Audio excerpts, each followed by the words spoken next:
한국은 자체 군사기술력 없이 미국에 의존하는 나라 아닌가요? 런던 국제방산 전시회에서 중국 대표가 던진 이 도발적인 질문.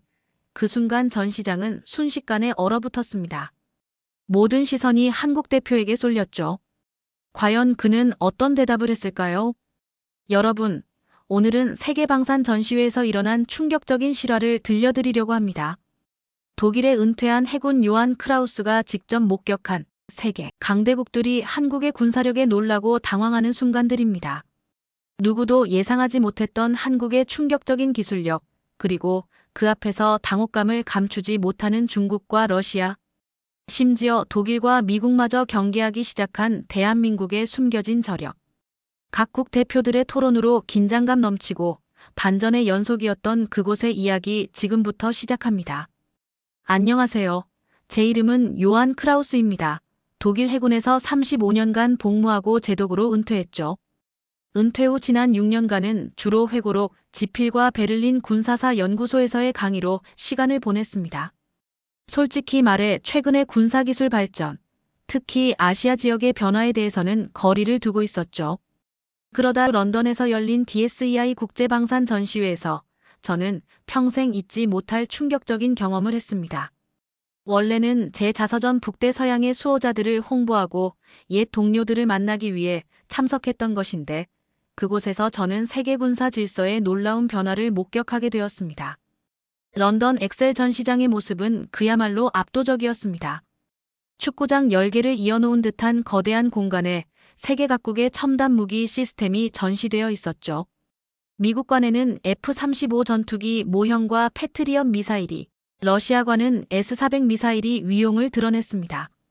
독일관으로 향한 저는 우리의 자랑인 레오파르트 EH 전차와 U-214 잠수함 모형을 살펴보았습니다. 독일은 세계 3위의 방산 수출국으로 특히 우리의 잠수함 기술은 세계적으로 인정받고 있었죠. 어깨가 으쓱해지는 기분이었습니다. 그때 옆 전시관에서 들려오는 웅장한 발표 소리에 귀가 쏠렸습니다. 중국의 신형 J-20 스텔스 전투기는 미국의 F-35보다 훨씬 뛰어난 성능을 자랑합니다. 특히 레이더 회피 기능과 속도 면에서 세계 최고 수준이죠.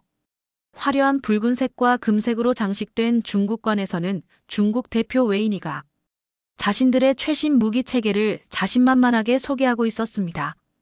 그의 뒤로는 거대한 스크린에 중국의 최신 무기 영상이 화려하게 펼쳐졌죠. 중국은 이제 세계 최대의 전투기 생산국입니다. 우리의 기술력은 미국, 러시아와 어깨를 나란히 하고 있습니다. 웨이리의 발표에 참관객들이 감탄사를 내뱉었지만 저는 속으로 그의 과장된 표현에 의구심을 품었습니다. 그때 웨이리가 갑자기 말의 방향을 틀었습니다. 반면 아직도 미국의 기술에 의존하는 나라들도 있죠. 예를 들어 한국은 자체 기술력 없이 미국과 독일의 기술을 단순 모방하는 수준에 불과합니다. 저는 그 말을 듣고 고개를 끄덕였습니다. 사실 한국은 독일의 잠수함 기술을 도입해 사용하고 있었으니까요. 제가 현역 시절에 한국은 우리 독일의 기술을 배우러 오는 나라였습니다. 그리고 미국의 군사적 우산 아래 있는 나라라는 인식이 저에게도 강했습니다. 은퇴 후 6년간 아시아 지역의 군사 발전에 관심을 두지 않았던 저로서는 웨이니의 주장이 상당히 설득력 있게 들렸습니다. 한국은 독자적인 방산 기술이 없습니다. 그저 미국과 서방의 기술을 조립하는 수준이죠. 한국의 잠수함은 독일 기술을 그대로 베낀 것에 불과합니다. 그때 청중 가운데 한 남성이 손을 들었습니다. 차분한 표정의 동양인 남성이었는데 그의 이름표에는 한승재라고 적혀 있었습니다. 질문 하나 드려도 될까요? 중국의 제식 자주포는 어느 나라에 수출되고 있습니까? 웨이리는 잠시 당황한 기색을 보이더니 대답했습니다. 현재 파키스탄과 몇몇 아프리카 국가에 수출하고 있습니다. 한승재는 고개를 끄덕이며 미소를 지었습니다. 그의 표정은 무척 차분했지만 눈빛에서는 날카로운 기운이 느껴졌습니다. 네, 감사합니다. 참고로 한국의 K9 자주포는 현재 세계 방산 시장 점유율 1위를 차지하고 있으며 터키, 폴란드, 인도, 핀란드, 노르웨이, 에스토니아, 호주 등 나토 회원국들을 포함한 선진국에 수출되고 있습니다. 단순한 모방이 아닌 세계 최고 수준의 기술력으로 인정받고 있다는 증거죠. 순간 회의장이 조용해졌습니다. 주변에 앉아있던 각국 군 관계자들과 기자들이 서로 눈빛을 교환했고 웨이리의 얼굴이 굳어지는 것을 볼 수 있었습니다. 하나의 무기 시스템으로 전체 방산 역량을 판단할 수는 없습니다.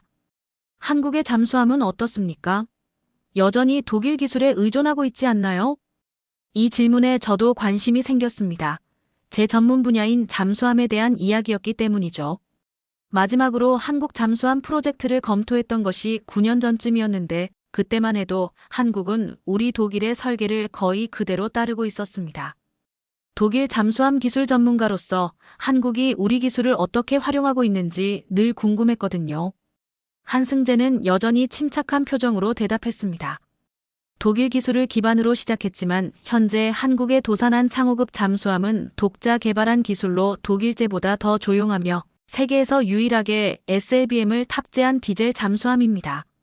세계 7번째 SLBM 보유국이죠. 그 순간 제 귀를 의심했습니다. 한국이 SLBM을 개발했다고? 독일보다 더 조용한 잠수함을? 잠수함 소음 감소 기술은 군사 기술 중에서도 가장 고난도 기술인데 말이죠. 회의장 전체가 웅성거리기 시작했고 여러 국가의 군 관계자들이 서로 속삭이며 정보를 교환하는 모습이 보였습니다. 특히 미국과 러시아 대표단이 앉아있던 자리에서 긴급히 무언가를 논의하는 모습이 눈에 띄었죠. 웨이리는 곧 다른 주제로 화제를 돌렸지만 저는 그의 발표에 더 이상 집중할 수 없었습니다. 한국의 방산 기술이 이렇게까지 발전했다는 사실이 충격적이었기 때문이죠. 발표가 끝나고 나서 저는 한국관으로 향했습니다. 직접 확인해 봐야겠다는 생각이 들었습니다. 과연 한국이 정말로 세계적인 군사 강국으로 도약한 것인지 아니면 그저 과장된 홍보에 불과한 것인지 말이죠. 제 앞에 펼쳐진 한국관의 모습은 제가 기존에 알고 있던 한국의 이미지를 완전히 뒤엎는 것이었습니다. 그리고 이것은 제가 경험하게 될 충격적인 진실의 시작에 불과했습니다. 한국관에 들어서자 제 눈앞에 펼쳐진 광경은 놀라웠습니다. 세련된 디자인의 부스에는 한국의 최첨단 무기 시스템이 자랑스럽게 전시되어 있었죠. 특히 K2 흑표 전차와 도산 안창호급 잠수함 모형이 눈길을 끌었습니다.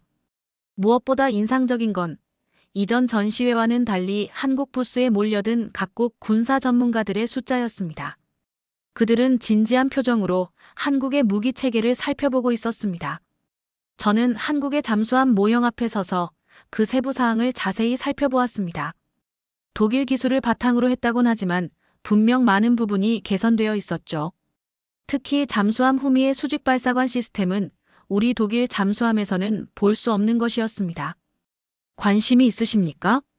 뒤에서 들려온 목소리에 돌아보니 아까 컨퍼런스장에서 봤던 한승재가 서 있었습니다. 그는 친절한 미소를 지으며 저에게 다가왔습니다. 크라우스 제독님, 독일 해군 잠수함 사령부 출신으로 알고 있습니다. 저희 잠수함에 관심이 있으신가요? 네, 매우 흥미롭군요. 특히 수직 발사관 시스템이 인상적입니다.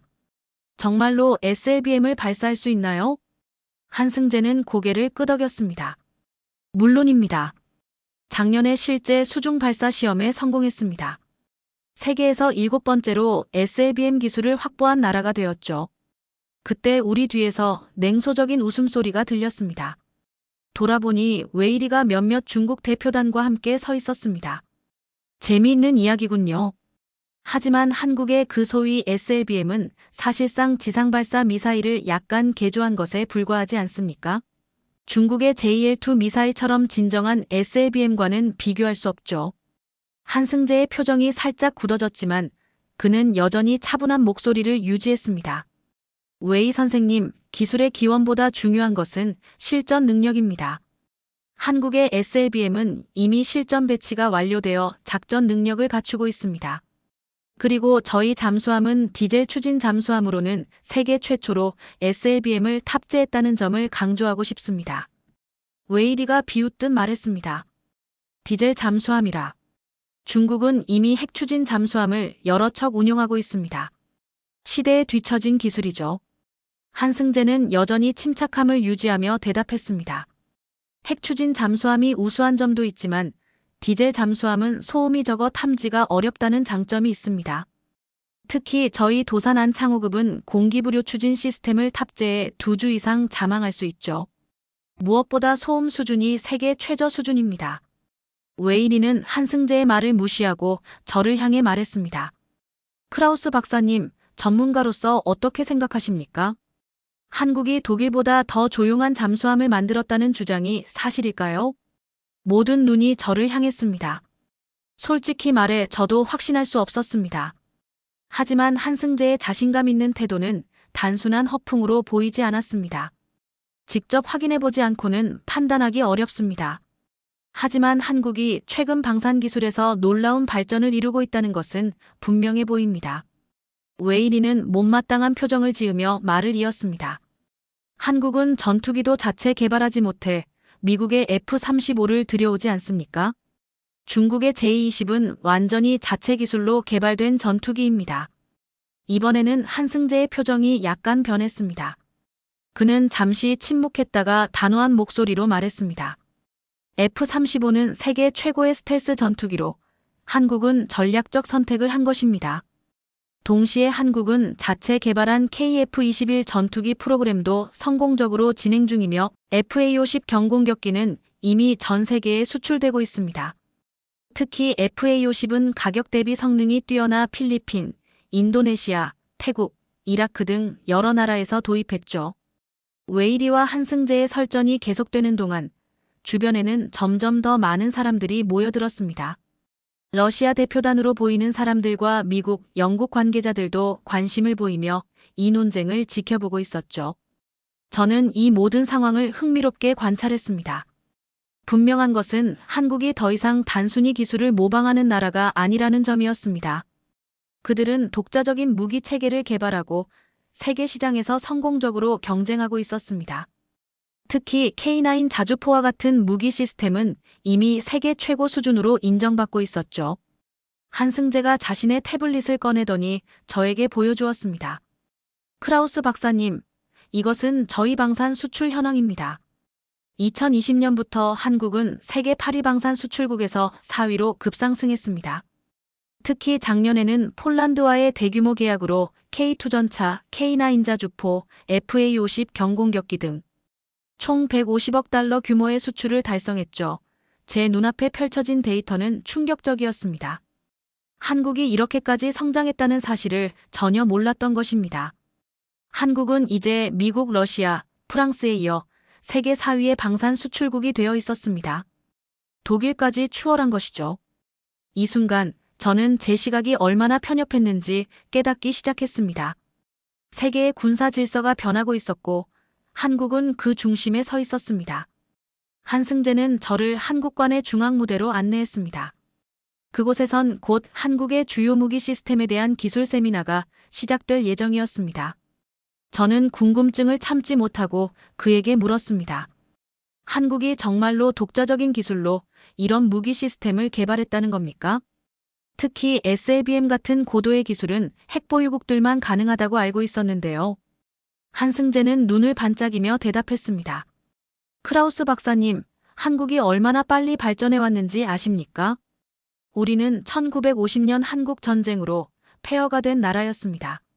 그때는 총 한 자루 제대로 만들지 못했죠. 하지만 지금은 세계 4위 방산 강국이 되었습니다. 이것이 한국인의 저력입니다. 그의 말에는 자부심이 넘쳤고 저는 그 열정에 감탄했습니다. 세미나가 시작되고 한국 방산 기업의 연구원들이 각 무기 시스템의 기술적 특징을 설명하기 시작했습니다. 첫 번째 발표는 K9 자주포에 관한 것이었습니다. 연구원은 상세한 성능 데이터를 보여주며 설명했습니다. K9 자주포는 52구 경장 155mm 주포를 장착하고 있으며 최대 발사 속도는 분당 68발, 최대 사거리는 40km 이상입니다. 특히 주행 안정성과 정확도 면에서 우수한 성능을 자랑합니다. 그 다음은 FA-50 경공격기에 대한 발표였습니다. FA-50은 마하 1.5의 속도를 가진 경공격기로 가격 대비 성능이 뛰어나 전 세계적으로 수요가 높습니다. 특히 가격이 F-35의 약 3분의 1 수준이면서도 우수한 작전 수행 능력을 갖추고 있습니다. 발표 내용이 진행될수록 저는 점점 더 놀라움을 감출 수 없었습니다. 한국의 무기 시스템들은 단순한 모방이 아닌 독자적인 기술력과 혁신이 담겨 있었기 때문입니다. 그때 세미나장 뒤쪽에서 웨이니의 목소리가 들렸습니다. 그런데 한국의 방산 기술이 정말 독자적으로 개발된 것인지 의문입니다. 초기에는 미국의 기술 이전 없이 가능했을까요? 한국연구원은 미소를 지으며 대답했습니다. 좋은 질문입니다. 초기에는 미국과 같은 선진국의 기술 협력이 있었던 것은 사실입니다. 하지만 현재 한국의 방산 기술은 70% 이상 국산화되어 있으며 일부 분야에서는 세계를 선도하고 있습니다. 예를 들어 K2 전차의 능동 방어 시스템이나 K9 자주포의 자동화 시스템은 한국이 독자적으로 개발한 기술입니다. 이어서 가장 충격적인 발표가 시작되었습니다. 도산 안창호급 잠수함에 관한 것이었죠. 저희 도산 안창호급 잠수함은 3,600톤급 디젤 잠수함으로 공기부료 추진 시스템을 탑재해 장시간 잠항이 가능합니다. 특히 주목할 점은 소음 감소 기술입니다. 그리고 연구원은 화면에 도산 안창호급 잠수함의 특징과 성능을 보여주는 슬라이드를 띄웠습니다. 제 심장이 빠르게 뛰기 시작했습니다. 한국이 이런 첨단 기술을 자체적으로 개발했다고. 저는 화면의 데이터를 의심스러운 눈으로 살펴보았지만 내용은 상당히 설득력이 있어 보였습니다. 또한 저희 잠수함은 SLBM 발사 능력을 갖춘 디젤 잠수함입니다. 현재 계획 중인 후속 잠수함에는 더 많은 수직 발사관이 장착될 예정입니다. 이 말을 들은 러시아 대표단 중 한 명이 일어나 질문했습니다. 그는 미하일 로마노프라는 러시아 군사 전문가였습니다. 회색 머리카락에 날카로운 눈매를 가진 그는 국제방산계에서 꽤 유명한 인물이었죠. SLBM 발사에 성공했다는 것은 알고 있습니다. 하지만 사거리와 정확도는 어떻습니까? 실전에서 사용 가능한 수준인가요? 연구원은 잠시 침묵했다가 조심스럽게 대답했습니다. 정확한 사양은 군사 기밀이라 공개할 수 없습니다. 다만 실전 배치가 가능한 수준의 성능을 갖추고 있으며 지속적인 개발을 통해 사거리와 정확도를 향상시키고 있습니다. 이 말에 회의장 전체가 술렁였습니다. 미하일은 놀란 표정으로 동료들과 속삭였고 웨이니의 얼굴은 창백해졌습니다. 저도 충격을 받았습니다. 한국이 이런 수준의 미사일 기술을 보유하고 있다니 믿기 어려웠습니다. 2000km 사거리라면 일본, 중국 동부, 러시아 극동 지역까지 타격할 수 있는 거리였습니다. 웨이리는 점점 더 초조해 보였습니다. 그의 이마에는 땀방울이 맺혔고 목소리에는 긴장감이 묻어났습니다. 한국은 왜 아직도 F-35를 미국에서 수입합니까? 자체 개발 능력이 있다면 스텔스 전투기도 만들어야 하지 않습니까? 이번에는 한승재가 직접 나서서 자신의 태블릿을 큰 화면에 연결했습니다. 화면에는 KF-21 보람의 전투기의 이미지가 떠올랐습니다. 날렵한 디자인의 전투기는 상당히 인상적이었습니다. 4.5세대 전투기로 2022년 첫 시험 비행에 성공했고 2026년부터 실전 배치될 예정입니다. 물론 완전한 스텔스 성능을 갖추진 못했지만 그것은 전략적 선택입니다. 한국은 F-35로 최첨단 스텔스 능력을 확보하면서 동시에 KF-21을 통해 자체 전투기 개발 능력을 발전시키고 있습니다. 한승재가 마지막 슬라이드를 보여주었습니다. 그것은 한국의 방산 수출 실적과 미래 전망이었습니다. 그래프는 가파르게 상승하는 곡선을 그리고 있었고 수치는 놀라울 정도로 높았습니다. 그리고 이것이 가장 중요한 지표입니다. 한국의 방산 수출은 최근 크게 증가했으며 특히 2022년에는 170억 달러 이상의 수출을 달성했습니다. 이로 인해 한국은 세계 주요 방산 수출국으로 부상했으며 앞으로도 꾸준히 성장할 전망입니다. 세미나가 끝나고 참석자들이 자리에서 일어났을 때 저는 여전히 충격에서 벗어나지 못하고 있었습니다. 제 머릿속은 혼란스러웠습니다. 해군 제독으로서의 전문적 판단에 비추어 볼 때 한국의 군사기술 발전은 상상 이상이었습니다. 그동안 우리 독일 전문가들이 한국을 얼마나 과소평가해왔는지 깨달았기 때문입니다. 한국은 이미 세계적인 군사 강국이었고 저희는 그 사실을 인정하지 않았던 것입니다. 전시장을 나오면서 우연히 미하일 로마노프와 마주쳤습니다. 그는 러시아어로 동료에게 말하고 있었는데 제가 러시아어를 조금 알아들을 수 있었습니다. 한국이 이 정도일 줄은 몰랐어. 우리도 주의해야 할 것 같아. 특히 그들의 잠수함 기술은 정말 놀라워. 미하일은 저와 눈이 마주치자 잠시 멈칫했지만 곧 고개를 끄덕이며 인사했습니다. 그의 표정에서 한국에 대한 새로운 존중심이 익혔습니다. 저는 다시 한국관으로 향했습니다. 이번에는 보다 구체적인 질문들이 제 머릿속을 가득 채웠습니다. 한국의 군사기술이 어떻게 이렇게 빠르게 발전할 수 있었는지, 그리고 앞으로 어떤 방향으로 나아갈 것인지 더 알고 싶었습니다. 한국관에 도착하자 한승재가 저를 반갑게 맞이했습니다. 그의 얼굴에는 승리의 미소가 서려 있었고 전시회장 곳곳에서는 각국 방산 관계자들이 한국의 무기 시스템을 자세히 살펴보고 있었습니다. 해군에서 35년 동안 복무하며 수많은 전투 시스템을 접해본 저에게도 오늘은 완전히 새로운 세계가 열린 날이었습니다. 세계 군사 질서의 지각 변동을 목격한 역사적인 순간이었죠.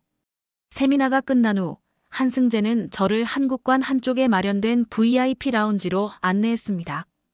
그곳에는 각국의 군사 전문가들이 모여 대화를 나누고 있었습니다. 라운지 중앙에 서 있던 한 미국인이 저희를 발견하고 다가왔습니다. 그는 저에게 손을 내밀며 자신을 소개했습니다. 안녕하세요, 로버트 하워드입니다. 미국 국방 컨설턴트로 일하고 있죠. 로버트 하워드는 국제방위산업 분야에 영향력 있는 인물이었습니다. 그는 미소를 지으며 말했습니다. 크라우스 박사님, 한국의 기술력에 대해 어떻게 생각하시나요? 저는 솔직하게 답했습니다. 솔직히 말해 충격적입니다. 한국이 이렇게까지 발전했다는 사실을 미처 몰랐습니다. 특히 잠수함 기술이 인상적입니다. 로버트는 고개를 끄덕였습니다. 많은 서방 국가들이 한국을 과소평가하고 있죠. 한국은 단순한 무기 생산국이 아닙니다. 그들은 전략적 외교의 대가이기도 합니다. 그의 말에 의아함을 느껴 물었습니다. 그의 말에 의아함을 느꼈습니다. 전략적 외교라니요? 무슨 뜻입니까?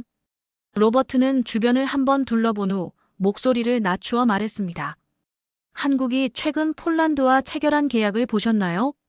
K2 전차, K9 자주포, FA-50 경공격기.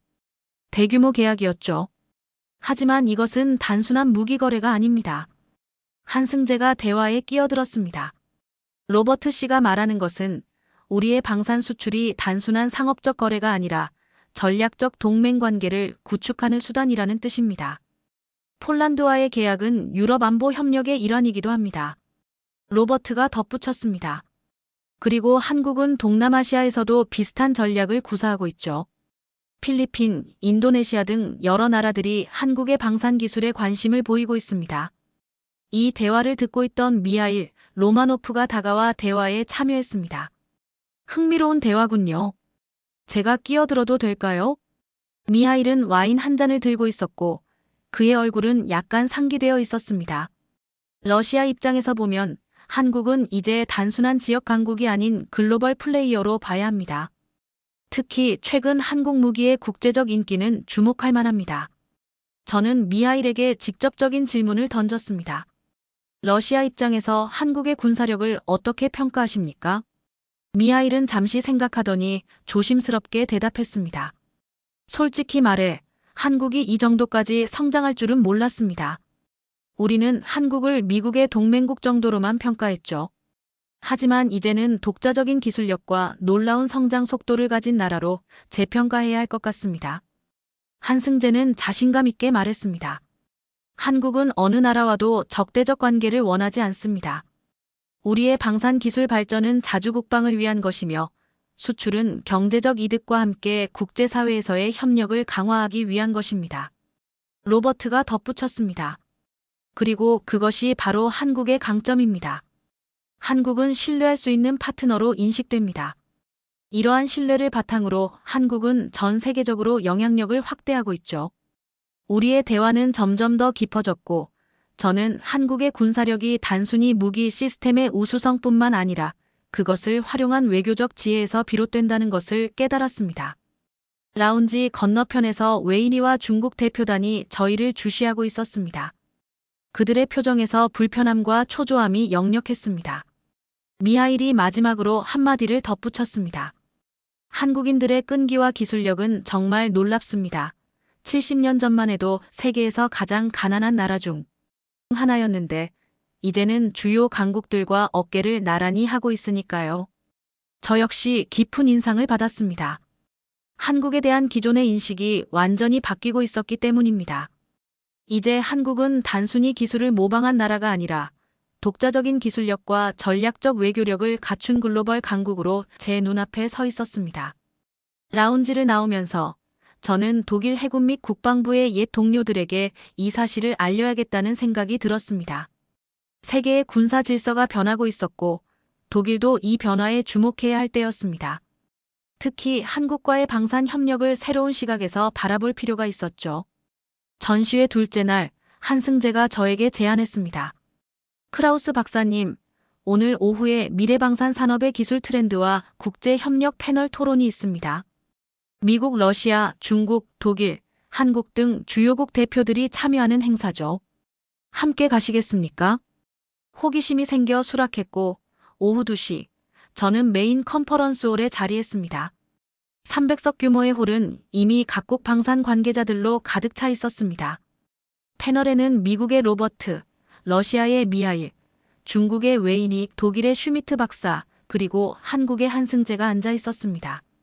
슈미트 박사는 제가 해군에서 함께 일했던 옛 동료였고 그는 저를 발견하고 반갑게 손을 흔들었습니다. 진행자가 세션을 시작했습니다. 오늘은 미래방산 기술 트렌드와 국제협력이라는 주제로 토론하겠습니다.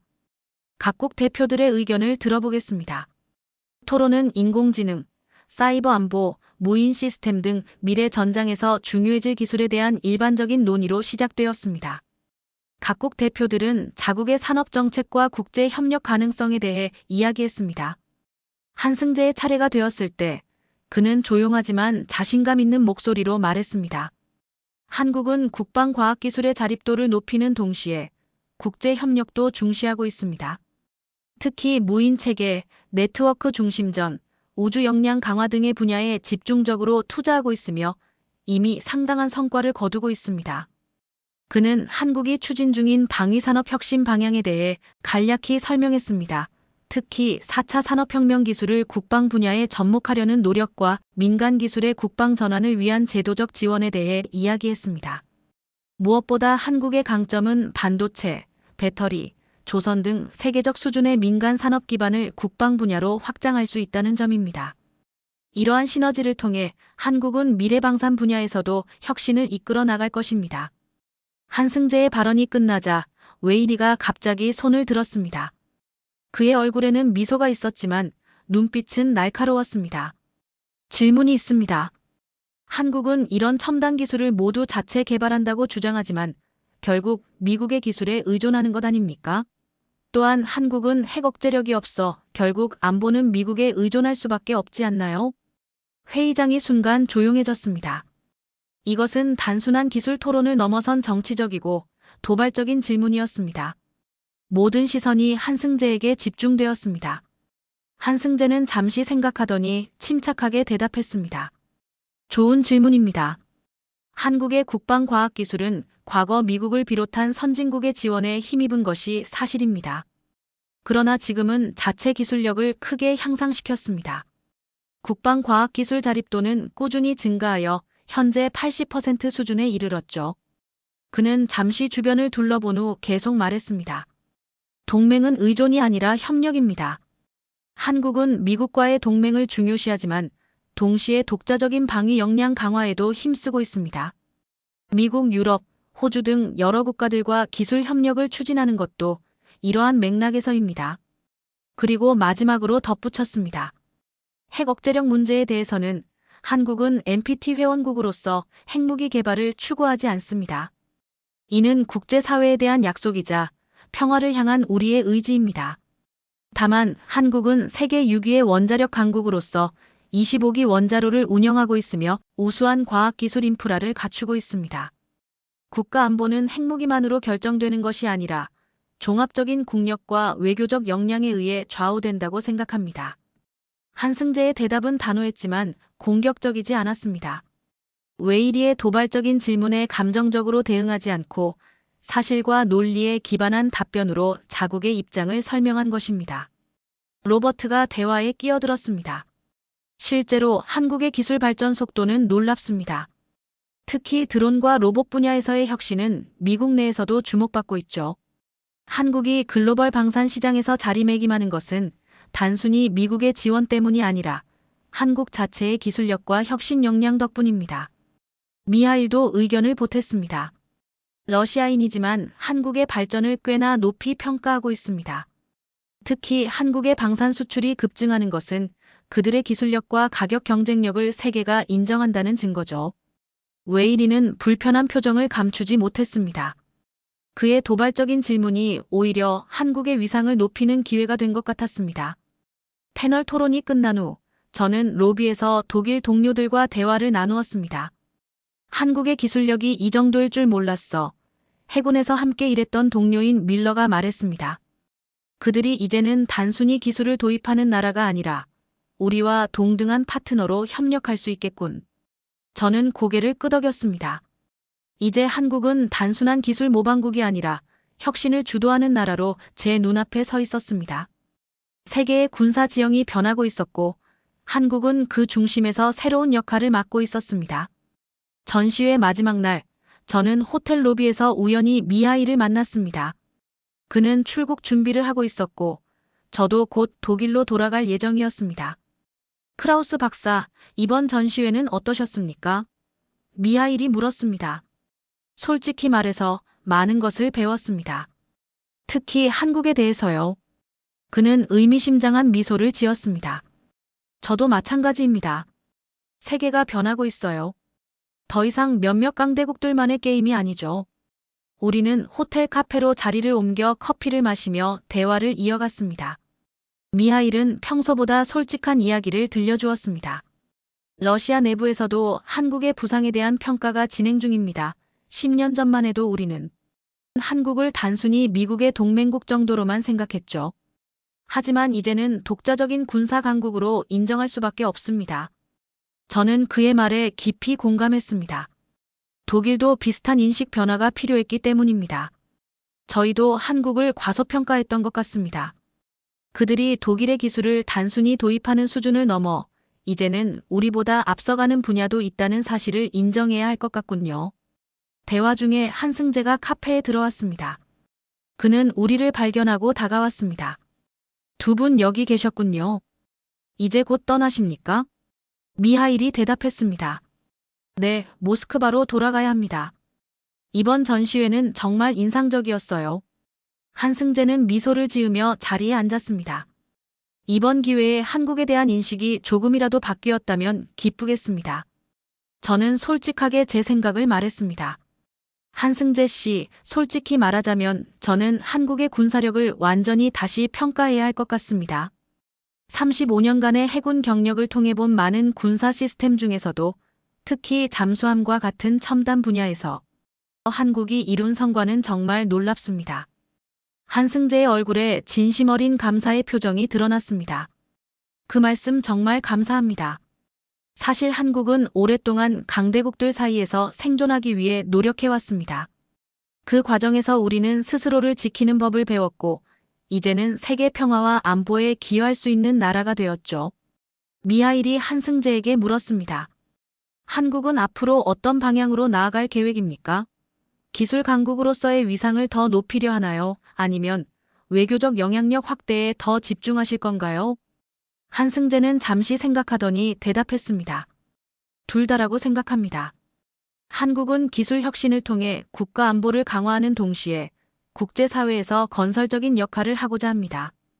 우리는 과거 전쟁의 폐허에서 일어나 경제 강국이 되었고 이제는 안보 분야에서도 의미 있는 기여를 하고 있습니다. 그의 말에는 자부심과 함께 책임감이 느껴졌습니다. 한국은 이제 단순한 보호국이 아니라 세계 질서의 한 축을 담당하는 국가로 성장한 것입니다. 우리의 대화는 계속되었고 저는 점점 더 한국에 대한 관심이 깊어졌습니다. 이 나라의 성장 스토리는 정말 놀라웠습니다. 70년 전 전쟁의 폐허에서 시작해 이제는 세계 10위권의 경제 대국이자 첨단 방산 기술을 보유한 군사 강국으로 우뚝 선 것입니다. 대화가 끝날 무렵 웨이리와 중국 대표단이 호텔 로비를 가로질러 가는 모습이 보였습니다. 웨이리는 우리를 발견하고 잠시 멈칫했지만 곧 무표정한 얼굴로 그냥 지나쳐갔습니다. 그의 뒷모습에서 긴장감과 불편함이 느껴졌습니다. 미하일이 소리내어 웃었습니다. 중국도 이제 한국을 단순한 이웃나라가 아닌 경쟁자로 보기 시작한 것 같군요. 한승재는 담담하게 대답했습니다. 한국은 어느 나라와도 적대적 관계를 원하지 않습니다. 우리는 모든 국가와 평화롭고 호혜적인 관계를 추구하죠. 다만 더 이상 강대국의 그늘에 숨어 있지는 않을 겁니다. 저는 한승재에게 마지막 질문을 던졌습니다.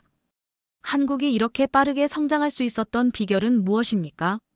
그는 잠시 생각하더니 진지한 표정으로 대답했습니다. 아마도 위기를 기회로 바꾸는 능력이 아닐까 합니다. 한국은 항상 외부의 위협에 직면해 왔습니다. 그 과정에서 우리는 스스로를 강하게 만들었고 독자적인 길을 개척했죠.